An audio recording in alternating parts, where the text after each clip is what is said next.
Greetings. I'm Natalia Stavropravo. We're reporting from Mediacentrу Ukraine. With us, we have Vitaliy Koval, the head of Rivne Oblast military administration. Greetings. Good day. We're seeing the way our enemy, the Russian Federation, is attacking the Ukrainian cities, and Rivne region is no exception. So tell us about the damage sustained from the massive missile attacks launched by Russia, and how is Rivne recovering? Unfortunately, we were no exception. 3 missiles hit 2 facilities of the energy infrastructure last Saturday. It happened in the early hours of the morning, and the devastation is vast, as the energy infrastructure is the lifeblood of the industries and the well-being of the people. 174 facilities were off-grid. So the hospitals, the manufacturing facilities, the residential homes were blacked out. We have been able to restore the power, but we are lacking capacity in the system. We can be 30 or more % of power short during the peak hours, so we are resorting to the rolling blackouts, as we call them, and sometimes we have to put in emergency power cuts. Unfortunately, we cannot predict when we will have the power cut, as the system automatically identifies the lines that are overloaded because of the increased demand. We are trying to stabilize the situation.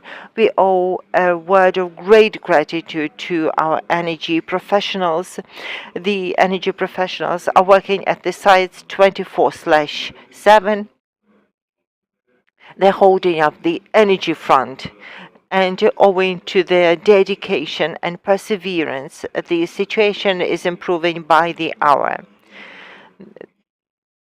There are no consumers who'd be without the electricity for more than 7 hours at a time. We keep rolling the blackouts, and we're trying to improve the communication on the blackouts so that we could resume our manufacturing production and improve the well-being of the people.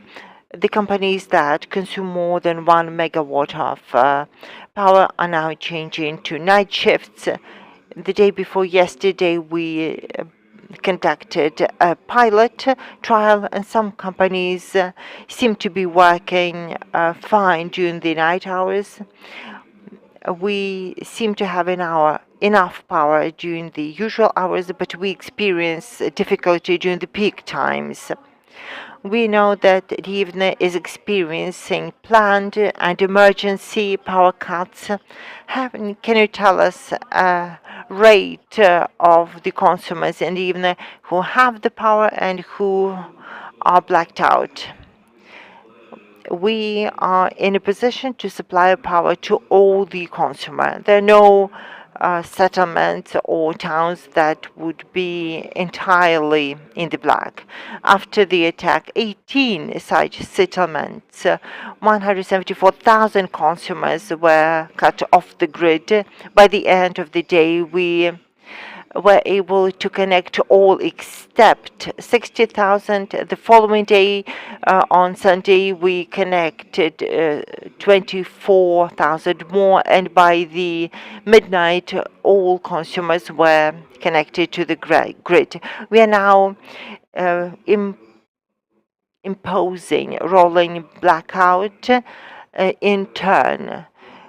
But in principle, all people have a way to tap the power physically, but there are some hours when we have to disconnect them because of the instability of the system.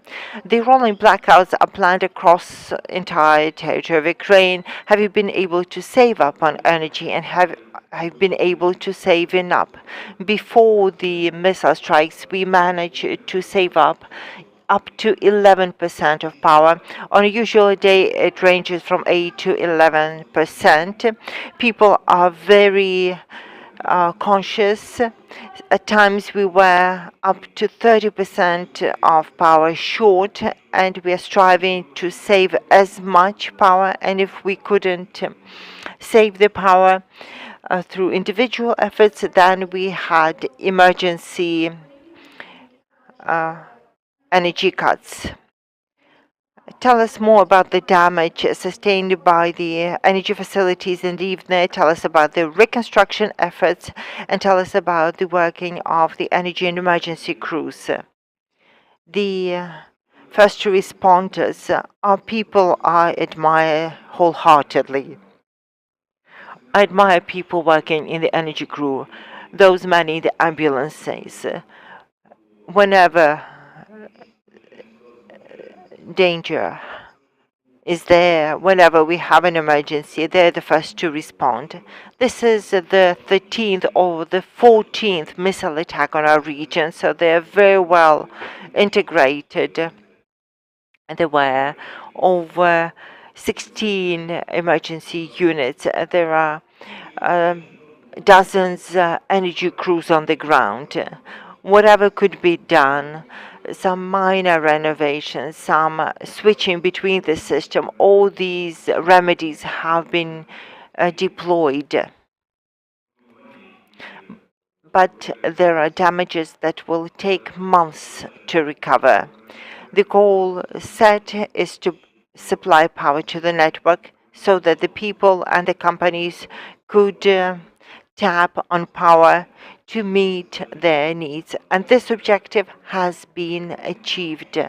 Then we'll have to address a more serious damage sustained, and these are renovations of higher complexity. We are planning to replace some of the units.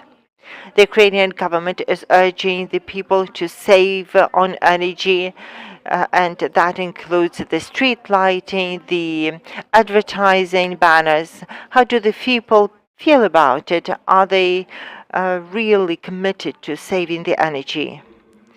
Well, I have to pay my due to the residents of Rivne. The level of self-organization and the level of determination is incredibly high. Since the first day, we limited the street lighting, the advertising banners, the city lights, all the additional lights have been turned off. And driving the streets in the town and in the region, I'm seeing that people are taking it most seriously. We are very grateful for that. The President of Ukraine made a plea, and it's been heard. People are doing their washing at night, they're washing their clothes and dishes at night, trying to avoid the peak hours. There's a very good efficiency of having the companies work during the night time when the major consumers are using the night hours instead of the peak hours.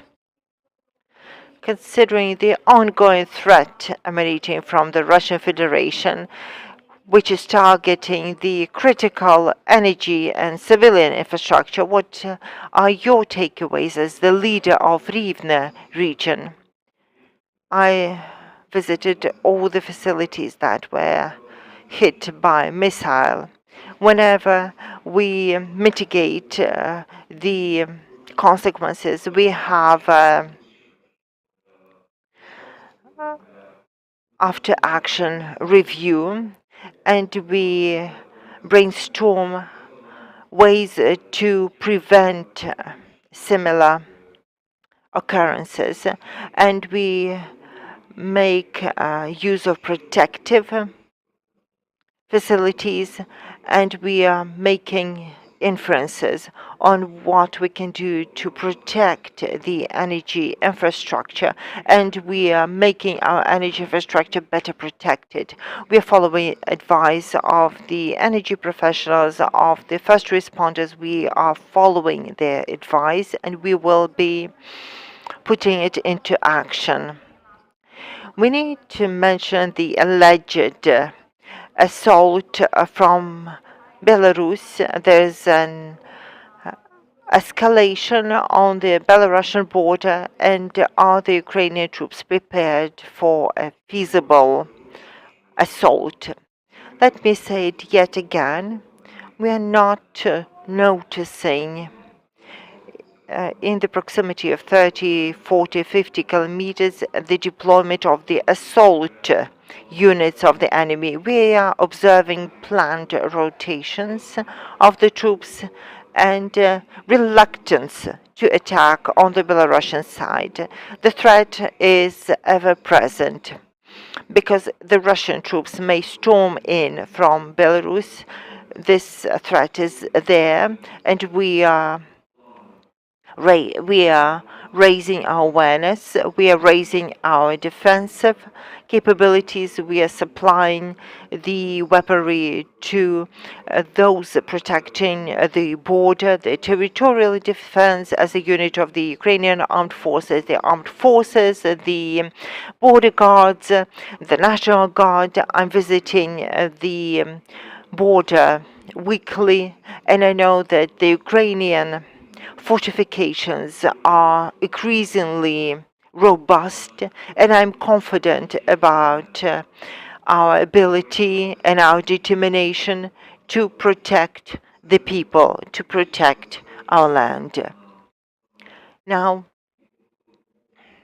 we are working hard to make sure that our troops can be as comfortable as they can be during the autumn and the winter season, as we need to protect the health of our servicemen.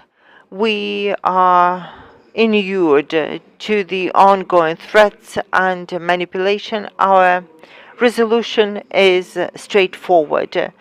The training, the preparedness, no matter what information manipulation happen, they have no effect on the Ukrainian units holding the border line. We've talked to Vitaliy Koval, the head of Rivne Oblast military administration. Thank you for talking to us. Thank you for this conversation. This is all we have for you today. Please follow the announcements at the resources of the Mediacentru Ukraina.